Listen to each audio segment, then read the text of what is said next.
নমস্কার, কেমন আছেন সবাই? আমার আরও একটি রান্নার ভিডিওতে আপনাদের স্বাগত। আজ বানাবো কুমড়ো পাতার বাটা। তার জন্য প্রথমে আমি এখানে বেশ কিছুটা কচি কুমড়ো পাতা নিয়েছি। সেগুলোকে এবার বেশ কুচি কুচি করে এগুলোকে সুন্দরভাবে কেটে নেব। নিয়ে এটিকে ধুয়ে নেব। পাতাগুলো একটু পরিষ্কার করেই ধুয়ে নিতে হবে। নিয়ে এগুলোকে কেটে নিলাম। এবার এদিকে কড়াইতে তেল গরম করলাম আমি, খানিকটা সর্ষের তেল।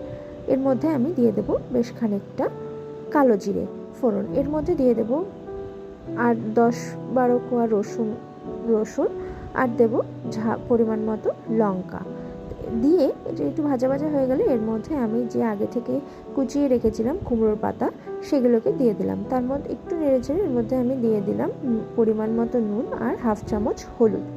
সব কিছুকে দিয়ে খুব ভালোভাবে এটাকে অনেকক্ষণ ধরে নেড়েচেড়ে একদম ভেজে নেব।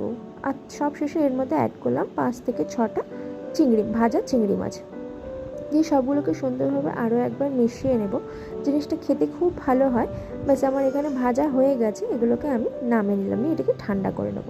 ঠান্ডা করে নিয়ে এটাকে মিক্সিতে আমি একটা পেস্ট করে নেব। শিলে বাটলেও হবে। এই যে এখানে মিক্সির জারটা নিয়েছি, এর মধ্যে অল্প অল্প করে আমি ঠান্ডা করা পাতাটা নিয়ে এটাকে পেস্ট করে নেব। ব্যাস হয়ে গেছে সমস্তটা আমার এখানে। দারুণ হয় খেতে জিনিসটা, খুব অল্প সময়ে অল্প উপকরণ দিয়ে ভালো লাগে খেতে। আজকের মতো এখানেই শেষ করলাম ভিডিওটা। আজকের মতো বাই।